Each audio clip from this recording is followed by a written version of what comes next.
इनको मिले। इनका पत्राचार पूरा हुआ है राज्य सरकार के माध्यम से। हमारे जब केसी बाबा पार्लियामेंट मेंबर थे, एक ही पार्लियामेंट मेंबर ऐसा हुआ है इसे राज्य बनने के बाद जिसने बंगाली समाज के लोगों को, नमोशूद्र जाति के लोगों को एससी का दर्जा दिया जाए, जिसने ये बात पार्लियामेंट से लेकर लड़ाई लड़ी, पत्राचार किया, भारत सरकार में पत्राचार किया, लोकसभा में उठाया, और उसका ये हुआ परिणाम कि जिलाधिकारी राज्य सरकार को निर्देश आए भारत सरकार के द्वारा, और राज्य सरकार के द्वारा 2005 में 19 अक्टूबर को राधा रतूड़ी जो सचिव थी, उन्होंने उधम सिंह नगर के जिलाधिकारी को एक पत्र भेजा कि कहा कि इसका इथनोग्राफिक सर्वे कराया जाए पंतनगर यूनिवर्सिटी के माध्यम से। वो सर्वे कराया गया और सर्वे की रिपोर्ट 19 अगस्त 2008 को मनीषा पवार जो उस समय सचिव थी इसकी, उनके द्वारा भारत सरकार को, मंत्रालय को, सामाजिक न्याय एवं आधिकारिता मंत्रालय को भेज दी गई। तब से लगातार देश के प्रधानमंत्री अटल बिहारी वाजपेयी जी उस समय चुनावी रैली को हल्द्वानी के अंदर संबोधित करने आए थे पार्टी की, बीजेपी की। उन्होंने सार्वजनिक रूप से इस बात को कहा था कि हम सरकार आएगी भारतीय जनता पार्टी की तो हम उसको, इन लोगों को, नमोशूद्र जाति के लोगों को, बंगाली भाइयों को एससी का दर्जा देंगे। ये जो बात बाहर उठ रही है उत्तराखंड के अंदर कि अब एससी का दर्जा नहीं मिलेगा, पिछड़ी जाति के लोगों को दर्जा नहीं मिलेगा, यहाँ को खैरात बढ़ रही है। मैं कहना चाहता हूँ भाजपा के नेताओं को, कोई खैरात नहीं मांग रहे आपसे। ये प्रोसेस राज्य बनने से पहले से चला आ रहा है और 8 राज्यों को मिल चुका, और इस राज्य ने भी बिना पढ़े लिखे इस बात को कहना खैरात बट रही है। मैं भी आपको इसकी उपलब्ध कराऊंगा। लगातार राज्य सरकारों के द्वारा विभिन्न जो भी सरकारें नहीं है उत्तराखंड के अंदर, मैं किसी एक सरकार की बात नहीं कर रहा, सबकी सरकारों के समय सारी रिपोर्टें शासन को, भारत सरकार को जा चुकी है। एक बार नहीं, आखिरी रिपोर्ट भी गई है 12 फरवरी 2024 को। उत्तराखंड शासन ने संपूर्ण रिपोर्ट भारत सरकार को दोबारा भी प्रेषित की है, लगातार जा रही है। पर भारत सरकार उस समय हमारे जो भारतीय जनता पार्टी के यहाँ के एमपी, एमएलए या भारतीय जनता पार्टी के जो हमारे बंगाली समाज के नेता हैं, वो बराबर कहते थे कि नहीं हमारी केंद्र में सरकार आएगी, कांग्रेस नहीं कर पाई, जबकि केसी बाबा ने जो किया कुछ कर नहीं सकता। आज के एमपी बचते हैं, कोश्यारी जी एमपी रहे, उन्होंने कभी इस पर नहीं बोला। उसके बाद अजय भट्ट एमपी हैं लगातार, इन्होंने बंगाली समाज की कभी कोई बात नहीं उठाई। मैं इसका आरोप लगा रहा हूँ। अगर चाहते तो इनको नमोशूद्र जाति का दर्जा केंद्र सरकार से मिल जाता। वो राज्य सरकार ने नहीं देना है, केंद्र सरकार ने देना है, पर पैरवी कोई नहीं करता। और 11 साल हो गए, अभी तक इनको केंद्र सरकार दर्जा नहीं दिया, धोखा दे रही है। और उल्टा कह रहे हैं कि साहब यहाँ जो है वो खैरात नहीं बट रही।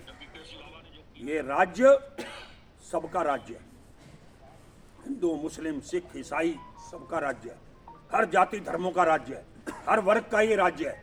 इस तरह के 2 बार विधानसभा के अंदर इस बात को घुमा फिरा के कहना, गैरसैंण में सीधा सीधा कहा गया। अभी जो विधानसभा का सत्र विशेष चला उसमें घुमा फिरा के कहा गया, नाम नहीं लिया गया। कहा साहब वो तो नाम लिया ही नहीं, वो तो साहब वो फलाने समाज की बात कर रहे थे, वो तो रुड़की को, भगवानपुर को लेकर मामला कह रहे थे, पर निशाना कहीं और है। क्या कहते हैं, निगाहें कहीं और हैं। हम खूब जानते हैं भाजपा कहलवाती है किसी से, और कहलवाने के बाद अपना मैसेज देती है, और उसके बावजूद फिर बैकडोर में जाकर कह देती नहीं नहीं वो तो उनके निजी विचार थे। ये चलेगा नहीं इस राज्य के अंदर। ये राज्य सबका बनाया हुआ राज्य है, और बंगाली समाज की भी देश की आज़ादी के अंदर बहुत बड़ा योगदान है, अभूतपूर्व योगदान है। आज इसको नकारने काम करते हैं। आज उनका वोट बैंक बन चुका है, इसलिए उनको चिंता नहीं है। कांग्रेस इस लड़ाई को लड़ेगी और हम इसके बड़ा आंदोलन चलाएंगे। इसको लेकर जाएंगे, गांव गांव बस्तियों में जाएंगे और एक बताएंगे इनकी सच्चाई है कि 11 साल से बेवकूफ़ बना रहे हैं। अरे अभी एक पार्लियामेंट का मैं नाम नहीं लेना चाहता मेंबर का, जो हमारे इस जिले से नेतृत्व कर चुके हैं, कर रहे हैं, मैं किसी का नाम लेना। किसी ने उनसे कहा कि बंगाली समाज के दर्जे का मामला है, उठाओ, तो पार्लियामेंट मेंबर करें। अरे मैं उठा लूंगा तो ऊपर वाले नाराज हो जाएंगे। वोट नहीं मिलेगा मुझे। पार्लियामेंट मेंबर बनना चाहते हो, पर किसी समाज की बात करने में आपकी जान निकलती, आपको डर लगता। कब कहा, क्या कहा, मेरे पास पूरा प्रूफ है, पर मैं किसी पे व्यक्तिगत नहीं कहना चाहता। पिछली बार हुआ, भाजपा के नेताओं ने मुख्यमंत्री को बुलाकर आनंदम में, कौन से उसमें रिसोर्ट में, एम्बिनेंस में, किसमें, और साहब जय हो जय हो जय हो कर दिया, और हुआ कुछ नहीं। टैंट फेस जो पुतले फूक रहे थे उसको रोक लिया, और भाजपा के जो लोग हैं, चंद लोग जो घुसे हुए हैं उसमें, वो इसमें सफल हो गए। पर अपने समाज के साथ तो धोखा मत करो, अपनी पार्टी के प्रति प्रतिबद्धता दिखाओ, कोई दिक्कत नहीं। हर व्यक्ति की अपना आज़ादी है किसी भी के साथ जुड़ने की, किसी भी दल में रहने की, पर पूरे समाज को तो गुमराह मत करो। पूरे समाज को आप समाज का ठेका लेके आप उनको गुमराह कर रहे हो।